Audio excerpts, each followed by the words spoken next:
자, 122쪽에 말씀 새기기를 먼저 보시도록 합시다.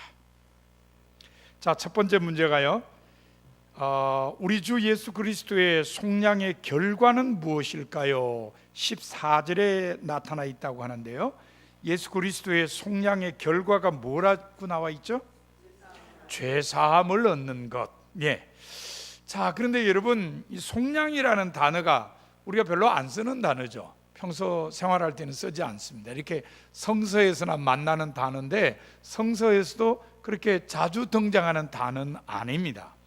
자, 이 속량이라는 단어를 잘 이해하기 위해서 먼저 지금 우리 시대에 어떤 사람이 죄를 지었다고 법원이 판결을 해서 감옥에 넣었습니다.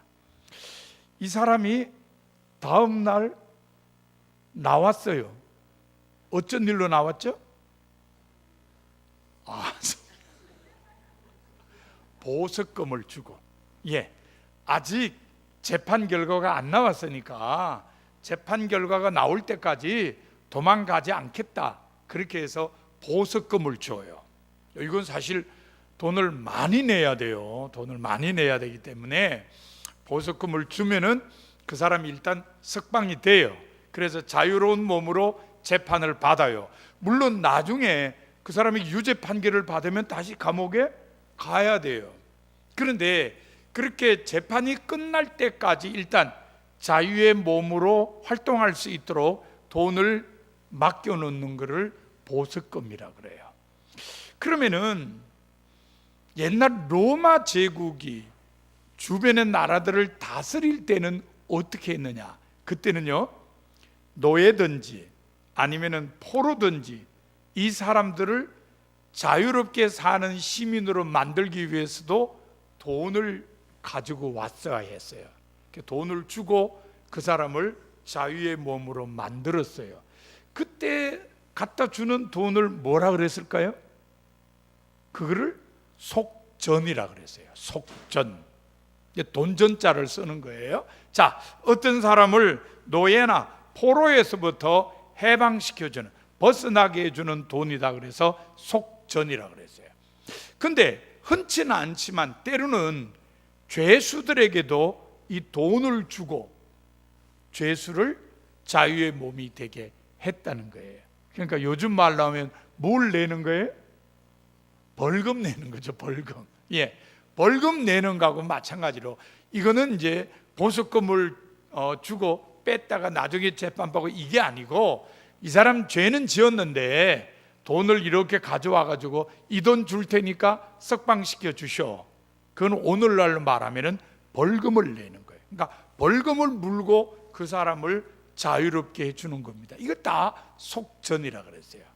그러면 속량이라는 게 뭐냐? 그는 이렇게 속전을 주고 포로나 노예나 아니면은 죄인을 보통 사람으로 살아가게 만드는 것, 이 자체를 속량이라 그랬어요. 그러니까 속전을 주고 사람을 빼내서 자유롭게 살도록 하는 것을 속량이라 그랬다는 겁니다. 구약 성경에서는요, 이 속전이나 이런 단어를 쓰지 않았어요. 구약 성경에서는 어떤 사람이 죄를 지었어요. 이 사람 죄에서 벗어나게 하려면 어떻게 하죠? 예, 제물을 가져와서 하나님께 바쳐야 돼요. 그것을 희생제물 또는 속죄 제물, 이렇게 이야기를 했습니다. 이게 구약에 나와 있는 내용들입니다. 그러니까 세상하고 조금 다르죠. 바울 서신에 의하면은 이 세상 법과 관련된 단어들이 많이 나오는데 복음서에는 이 구약과 관련된 내용들이 많이 나오죠. 그래서 구약 성경 보면은 예수님을 복음서에 보면은 예수님을 희생제물 내지는 속죄 제물로 이해를 한 게 많이 나옵니다. 세례 요한도 예수님이 이렇게 걸어가시는 걸 보고 뭐라 그랬어요? 보라, 세상 죄를 지고 가는 어린 양이로다. 이게 다 구약 성경에서 나온 이야기들이죠. 자, 그렇다면은 예수님께서 자신을 내어 주셔서 우리 인간으로 하여금 죄 사함을 받게 하셨다 그랬을 때 예수님은 자신을 뭘로 내놓으셨느냐? 구약 전통에 보면은 희생제물, 속죄제물로 내어주신 거죠. 그런데 로마의 법적인 용어로 보면은 이거는 속전으로 속량의 일을 위해서 내어주신 거다, 이렇게 이해를 할 수 있습니다. 그래서 예수 그리스도의 속량의 결과는 죄인들로 하여금 자유의 몸이 되게 하는, 죄사함을 얻게 하는 일이었다는 겁니다. 그럼 여기서 제가 한번 여쭤볼게요. 아니, 사람이 꼭 죄에서 벗어나는데 예수 그리스도께서 꼭 필요하셨는가? 다른 방법은 없었는가? 다른 방법은 없었습니까? 예, 왜 없죠?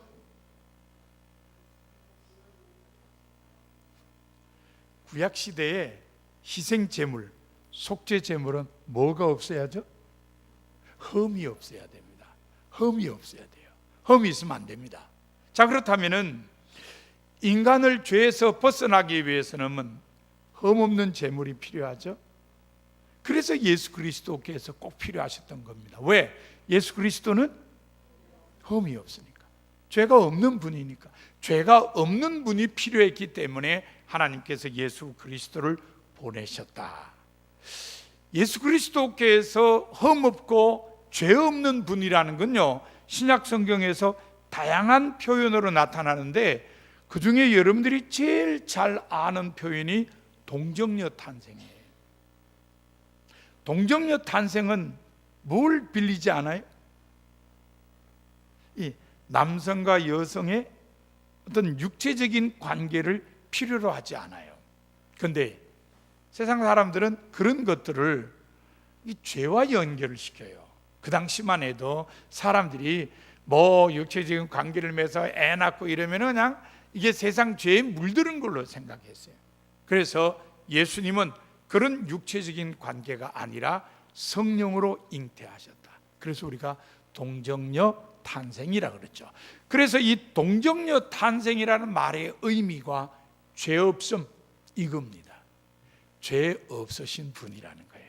그 죄 없으신 예수님께서 희생 제물로 자신을 드림으로 말미암아서 우리가 죄 사함을 얻게 되었다는 것입니다. 자, 두 번째 문제를 봅시다. 자, 두 번째 문제는요, 예수님의 교회 머리 되심의 근거를 어디에서 찾을 수 있나요?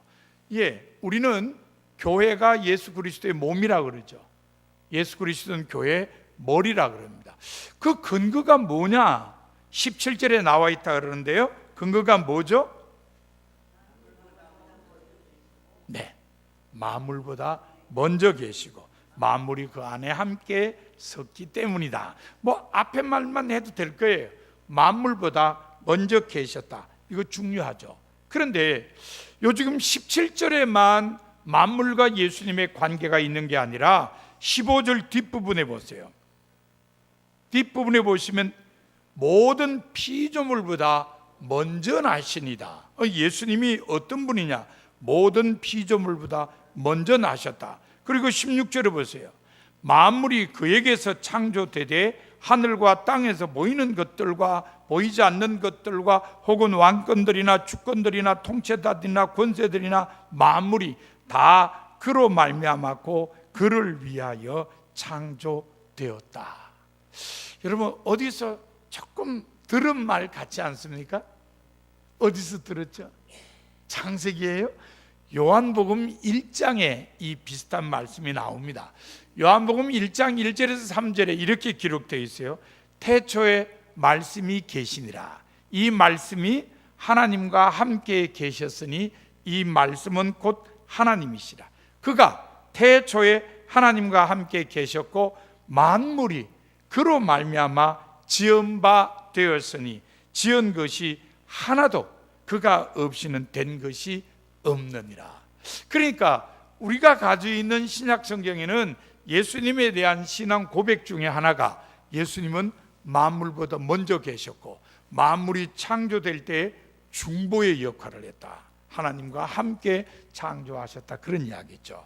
그래서 이거를 가지고 예수 그리스도께서는 만물보다 먼저 계셨다를 예수님의 선제론이라 그래요. 먼저 계셨다. 그러니까 예수님은 이 땅에 오셔서 처음 출생하고 생기신 게 아니라 이미 만물이 생기기 전부터 계셨다. 선제하셨다. 그래서 그리스도의 선제론 또는 그리스도의 선제설 이렇게 얘기합니다. 이게 이제 나타나는 거예요. 그러니까 그리스도는 만물이 만들어지기 전부터 계셨으니까 이거 분명히 선제하신 분이고 또 창조하실 때 함께 하셨으니까 창조의 중보자다. 예수님이 이렇게 귀한 분이에요. 우리가 예수 그리스도에 대한 이해를 바르게 가져야 한다는 걸 알게 됩니다.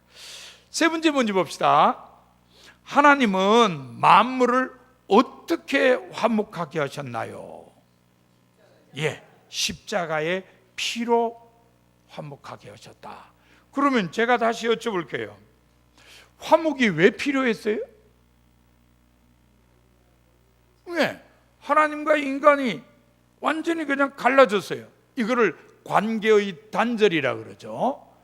자, 왜 하나님과 인간이 관계가 단절됐을까요? 하나님이 인간을 만드셨는데, 하나님은 창조주고 인간은 하나님에 의해 만들어진 피조물인데 왜 관계가 단절됐어요? 인간이 죄를 지어서 타락했기 때문에 관계가 단절되었습니다. 자, 그런데 하나님께서는 인간을 만드시고 범죄하고 타락해서 나하고 이제 안 놀아, 그러고는 뿌리치고 마셨나? 아니에요. 꼭 뭘 생각하시면 되냐면요, 부모 자식이 막 싸웠는데 이 자식이 아주 나빠, 죄송해요, 나쁜 놈이야, 그래가지고 집 나갔어. 그래도 어때요? 부모님은 기다리죠. 언제 올래나 하고 기다리고, 내가 어떻게 해야 저 놈을 다시 품고 저 놈과 어떻게 하면 더 화해할 수 있을까, 이 생각밖에 안 해요.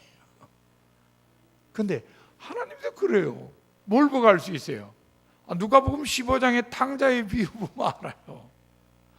아버지는 그냥 둘째 아들이 지인한테 돌아올 몫을 다 달라고 줬더니 외국에 가서 다 허랑방탕 쓰고 거짓골로 돌아와요. 그런데 아버지는 그 거짓골로 돌아온 아들을 얼싸안고 용납하고 씻기고 옷 입히고 그냥 신발 신기고, 옛날에 이 노예들은 신발을 안 신었잖아요. 신발 신기고 또 가락지, 아들의 표시 가락지까지, 너 내 아들이야, 다시 받아줘요. 이 탕자 비유의 아버지는 누구를 나타내죠? 하나님이세요. 그러니까 하나님께서는 타락하고 하나님과의 관계를 단절시켜버린 이 인간과 그래도 화해하기를 원하세요. 그래서 하나님께서 아브라함을 선택해서 그 후손으로 하여금 복의 근원이 되게 하셔서 하나님의 구원의 뜻을 이루게 하셨어요. 그러나 그게 온전히 되지를 못했어요. 그래서 하나님께서 다시 취하신 행위가 예수 그리스도를 이 땅에 보내셨습니다. 그래서 십자가의 보혈을 흘리게 하심으로 말미암아서 하나님과의 관계를 다시 회복하게 만드셨다는 것입니다. 자, 이렇게 하나님과 인간이 예수 그리스도의 보혈로 인해서 화목하게 되었을 때에 하나님께서 뭘 기대하시냐? 자, 우리 인간이 이제 예수 그리스도의 보혈의 공로로 하나님과 화목하게 됐어요. 그 다음에 하나님께서 기대하시는 바가 뭘까요? 하나님을 온전히. 자, 오늘 본문에 나타나요. 여러분 21절 한번 보세요. 21절 22절을 제가 읽어드릴게요. 전에 악한 행실로 멀리 떠나 마음으로 원수가 되었던 너희를 이제는 그의 육체의 죽음으로 말미암아 화목하게 하사 너희를 거룩하고 흠없고 책망할 것이 없는 자로 그 앞에 세우고자 하셨으니. 이제는요, 거룩하고 흠없고 책망할 것이 없는 자로 세우시겠대요. 이게 하나님의 기대예요.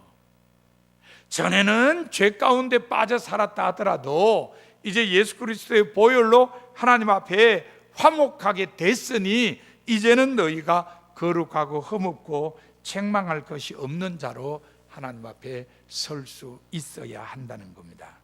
그러면은 이게 어떻게 가능하냐? 23절에 보세요. 지금 우리 김종승 원사님 말씀하신 대로 만일 너희가 믿음에 거하고 더 위에 굳게 서서 너희 들은 바 복음의 소망에서 흔들리지 아니하면 그리하리라. 믿음에 굳게 서면, 그래서 흔들리지 않으면 그렇게 설 수 있다, 이렇게 얘기합니다. 자, 이렇게 예수 그리스도를 통해서 사람이 하나님과 화목하게 되어서 새로운 피조물이 됨으로 말미암아서 그들을 통해서 뭐가 세워져요? 교회가 세워지죠. 여러분, 원래 교회는 건물이 아니에요. 원래 교회는 사람입니다.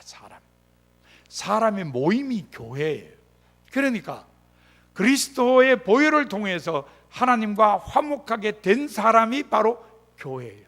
그들을 통해서 교회가 세워지는 거예요. 지어져 가는 겁니다. 그렇다면 예수 그리스도를 통해서 하나님과 화목하게 됨으로써 교회가 세워졌으니까 교회의 머리는 뭐예요? 예수 그리스도시다. 그렇게 해서 18절을 보세요. 그의 몸인 교회의 머리시라. 그리스도의 몸은 교회고 교회의 머리는 그리스도시다 하는 것을 우리에게 분명히 가르쳐주고 있습니다. 자, 이제 앞에 줄로 넘어와서 말씀 나누기를 한번 보세요. 사실 우리가 문제를 3개 풀었습니다만은 제각각인데 오늘 공과의 제목이 우리가 믿는 예수 그리스도예요. 바로 오늘 본문은 골로새서의 한 부분이죠. 골로새서는 바울이 감옥에 있으면서 골로새 교회에 보낸 편지입니다. 그러면은 골로새 교회는 어떤 교회냐? 누구에 의해 세워졌느냐? 에바브라에 의해서 세워졌습니다. 그런데 에바브라에 의해서 골로새 교회가 세워졌지만 여러 이단 사상에 의해서 조금 흔들리고 있었어요. 그래서 여러분 속회 공가를 보시면은 그 이단 사상이 유대 의식주의, 잘못된 철학, 천사 숭배와 신비주의, 금욕주의, 이런 것들이 교회를 혼란하게 만들었다는 겁니다. 그래서 바울은 바로 그런 교우들에게 예수 그리스도를 올바르게 믿어야 그 모든 혼란에서 벗어날 수 있다는 겁니다. 그렇게 해서 예수 그리스도에 대해서 가르쳐 줍니다. 그러면은 성서가 말하는 예수 그리스도는 어떤 분이냐? 첫째가 우리가 문제를 풀어서 보았습니다마는 죄에서 우리를 속량하신 분이다. 십자가에 달려 보혈을 흘려주심으로 우리를 죄에서부터 구원내신 분이 예수 그리스도시다. 이걸 우리들이 기억을 해야 됩니다.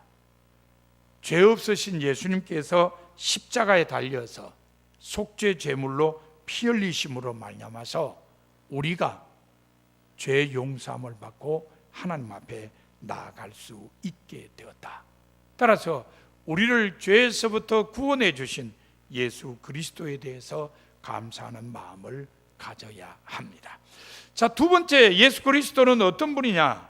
교회 머리가 되시는 분이다. 자, 여러분, 사람이 뭐 이것저것 활동도 하고 일도 해요. 그런데 이 모든 것들을 딱 컨트롤하는 데가 어디죠? 머리죠. 사람의 머리가요 멈춰버리면 어떻게 되죠? 뭐 죽지는 않아요. 요새 보면 죽지는 않아요.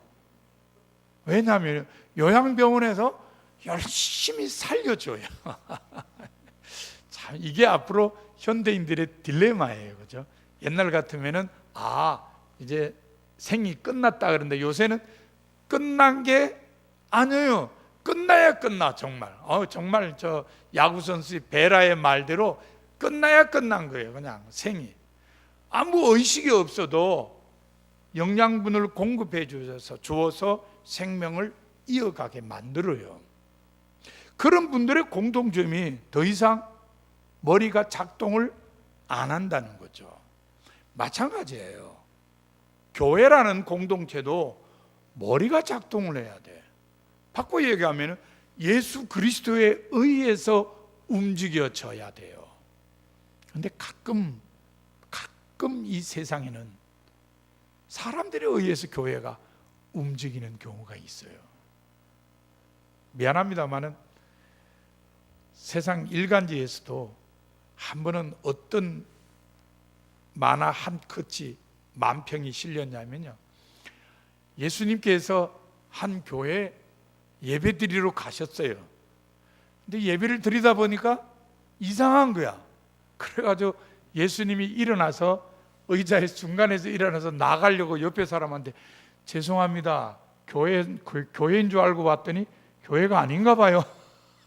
요게 딱 그림 하나로 나와 있어요. 예수님이 예배를 드리다가 일어나서 옆 사람한테 미안하다 그러면서 나가면서 하시는 말씀이 교회인 줄 알고 봤더니 교회가 아니네요. 이 현대 교회를 세상 사람들이 그렇게 꼬집는 거예요. 예수 그리스도의 교회가 아니다. 그럼 뭐예요? 사람의 교회라는 말 아니에요. 그러면 그건 교회가 아니죠. 왜? 교회의 머리는 예수 그리스도신데. 따라서 어제나 오늘이나 동일해요. 교회의 머리는 예수 그리스도시고 교회는 예수 그리스도에 의해서 움직여야 돼요. 예수 그리스도의 말씀, 예수 그리스도의 신앙, 예수 그리스도의 본보기, 이걸로 교회가 움직여야 된다. 이거 우리가 잊어서는 안 됩니다. 그래서 우리 중국 교회도 늘 예수 그리스도에 의해서 움직이는 그런 교회가 되도록 다들 기도하시고 또 마음을 합하여야 됩니다. 자, 오늘 본문에 이 예수 그리스도에 대한 이해 하나가 더 나오는데 그건 뭐냐? 바로 마지막에 우리가 문제를 풀면서 살펴본 대로 예수님은 하나님 안에서 우리를 세우시는 분이에요. 우리를 정말 우리로 하여금 거룩하고 흠이 없고 책망받음이 없는 사람으로 세우시는 분이 예수 그리스도시에요. 여러분, 우리가 스스로를 가만히 생각해 보면 의지로도 안 되고 생각으로도 안 되고 그래요. 여러분 보시기에 저는 화도 안 내고 그러는 사람처럼 보이죠? 아니에요? 예. 저도 가끔 화를 내요. 화내고 나면은 또 무슨 생각이 들어요? 후회하죠. 에이, 조금만 더 참으면 되는데. 조금만 더 참으면 되는데. 이번에 우리 구장영 목사님이 아주 좋은 말씀 하셨어요. 이게 다 육체의 일인데. 육체의 일을 막 해놓고도 대수롭지 않게 여긴다는 거예요, 우리가. 그러면 안 되잖아요, 그죠? 육체의 일은 다 벗어버리고 예수 그리스도 형상으로 입어야 되는데 육체의 일을 막 하면서도 대수롭지 않게 생각하는 건 문제다. 제가 들으면서도 그런 생각이 들더라고요. 아이고, 진짜 맞는 말씀이다. 화를 냈다. 이건 분명히 육체의 일이다. 이건 그만둬야 되는데 어제도 화내고 오늘 또 화내고 내일 또 화낼 거예요, 그냥. 예, 이런 것들을 우리가 떨쳐버리고 예수 그리스도에 의해서 바로 세워져야 된다는 겁니다. 그래서 뭐라 그러죠? 예수 그리스도와 동행하는 삶을 살아야 된다. 예, 선한 목자교회 유기성 목사님이 저보다 3년 후배예요. 제가 4학년 때 1학년이었는데 한국 교회에다가 아주 좋은 단어를 던졌죠. 예수님과 동행하는 삶. 24시간 예수님과 동행해야 된다. 이걸 많이 강조해가지고 아주 유명해졌죠. 예, 우리가 예수님과 동행하면은 예수님이 우리를 하나님 안에서 딱 세워주신다는 거예요. 그러니까 예수 그리스도에 대한 분명한 믿음 가지고 예수님과 동행하는 삶을 우리가 살아야 된다는 겁니다. 그럴 때 우리가 예수 그리스도에 의해서 하나님 앞에 세움 받을 수가 있다. 자, 오늘 사도 바울의 말씀을 통해서 우리가 기억해야 될 것은 예수님에 대해서 잘 알고 예수님을 확실하게 믿고 그 예수님과 동행하며 살아야 된다. 그래야 우리가 하나님 안에서 분명히 세움 받을 수 있다. 자, 여러분 모두 예수님을 잘 알고 올바르게 믿고 그리고 예수님과 동행함으로 하나님 안에 세워지는 성도가 다 되시기를 바랍니다. 기도하겠습니다.